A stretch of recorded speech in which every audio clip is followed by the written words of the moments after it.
was the first year of the first international karate championships held in Long Beach. And my job was to make sure that Bruce Lee, Ed Parker gave me a certain amount of money to make sure he ate properly and make sure he got back to the hotel room, sort of like his host.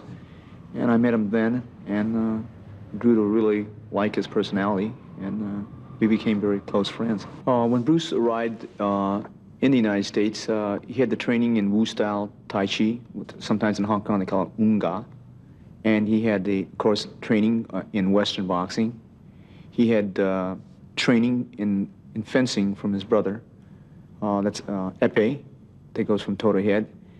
He had training, obviously, in Wing Chun. And the other area was the training he had received in, they call it Buk Pai, or it's Tam Toi. He knew 12 sets in Tam Toi. And then believe he traded with a Choi Li Fat man. So those were the arts that Bruce brought into the United States.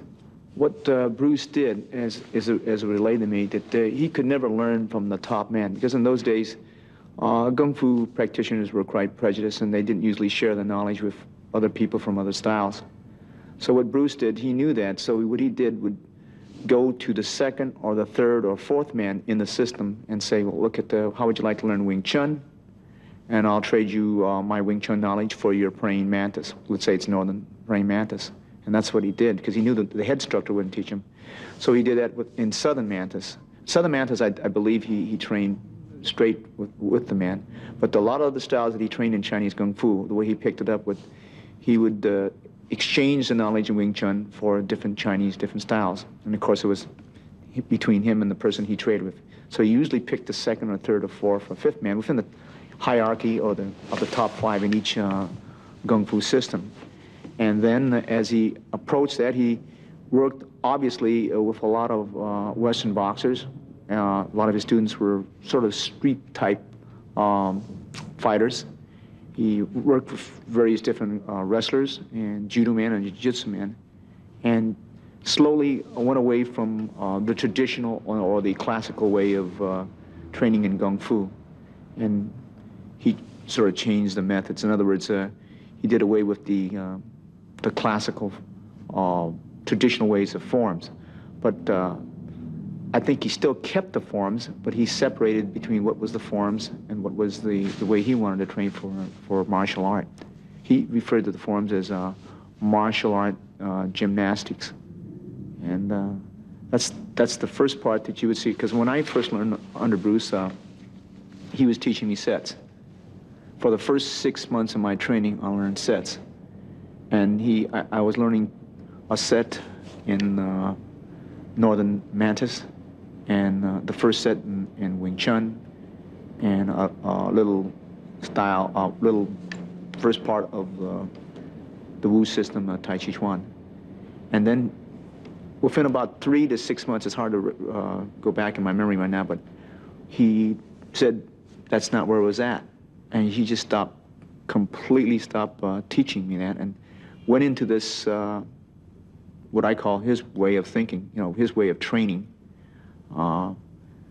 Instead of doing, like in other words, the Wing Chun dummy, for an example, and I think Bruce only knew from 1 to 60, I believe, and he wanted to learn the rest of the Wing Chun dummy, and at that time he did not know, and I think he went back to Hong Kong and tried to learn it, but somehow reason he could not. So he felt that the first 1 to 60 was very important. Instead of training from 1 to 60, he would take a portion of that 1 to 60 and train that thing over and over and over and over again. That's the way he taught. And then he came to a point where he started not even follow the prescribed method on the Wing Chun dummy. He just started to freelance it. And that's what he did with the forms. He just took a section of the form and shadow box it, pretty much like a Muay Thai fighter would do. He would shadow box the movements, right? Or like a Western boxer would shadow box. And he would take it out of the form, analyze it, investigate it, and say, no, that's not the way you would actually do it in combat. I'll change it a little bit. And probably, I'm safe to say, he was probably very much criticized during that time period. Absorb what his useful concept is just something that he felt that every individual was different. Therefore, he couldn't really follow his instructor per se. So realizing that you couldn't follow his instructor, he had to find out what worked for him. But of course you have a base system.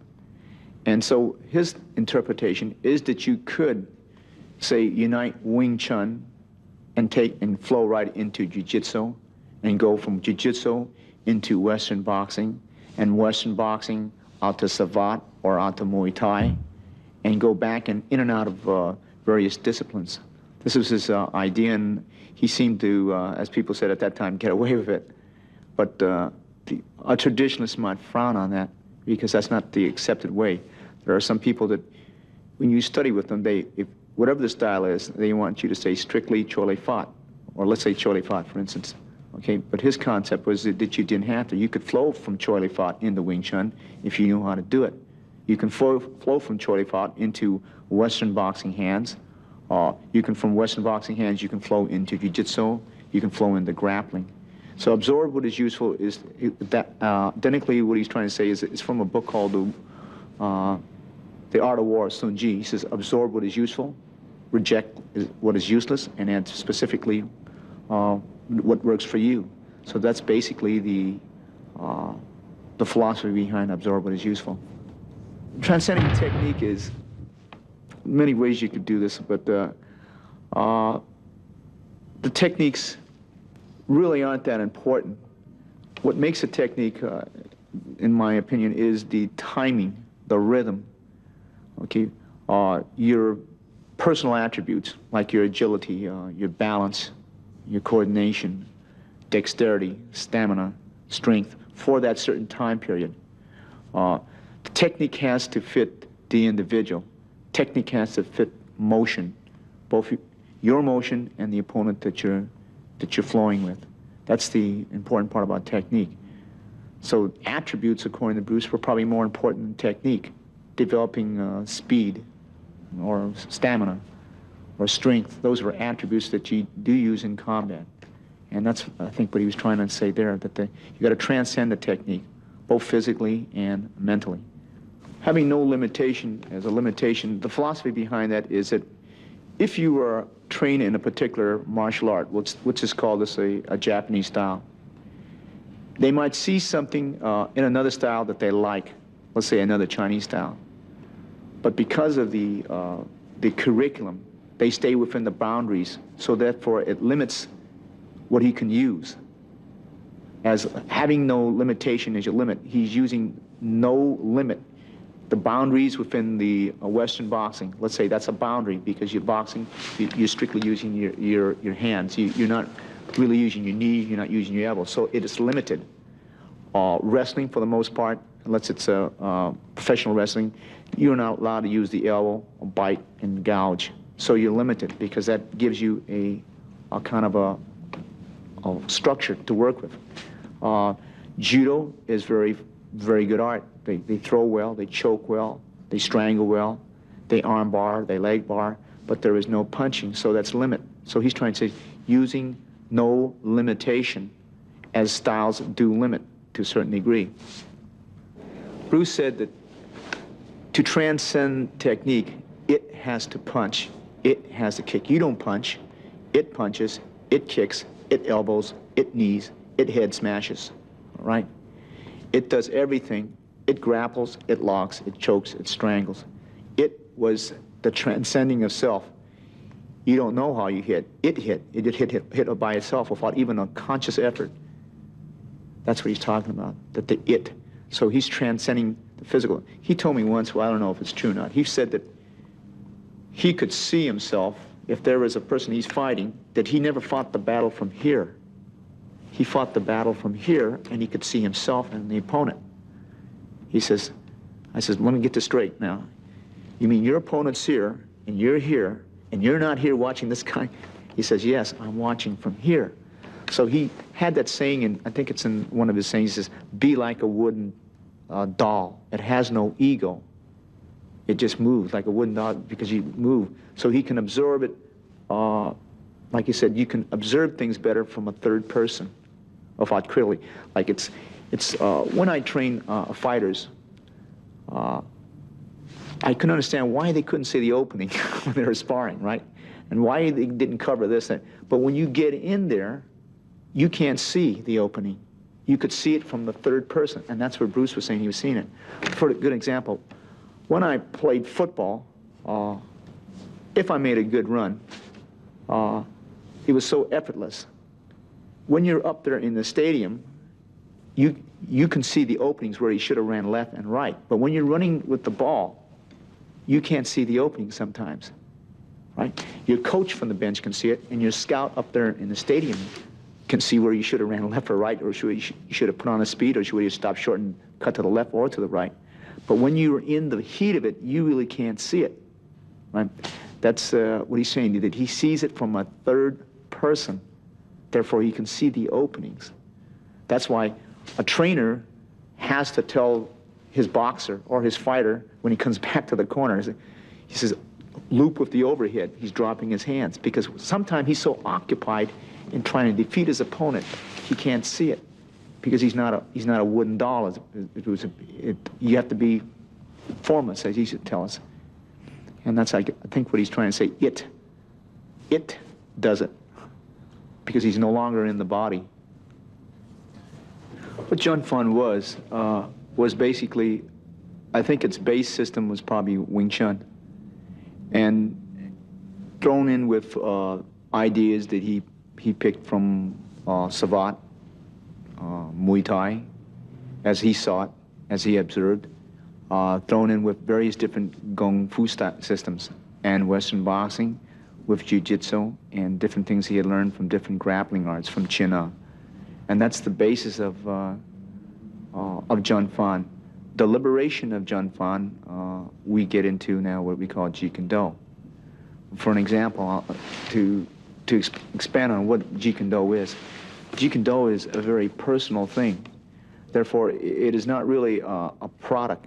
Rather, it's a process. It's a process of becoming, and you're constantly changing. The only thing you can be sure about time is it's constantly changing, even the ideas.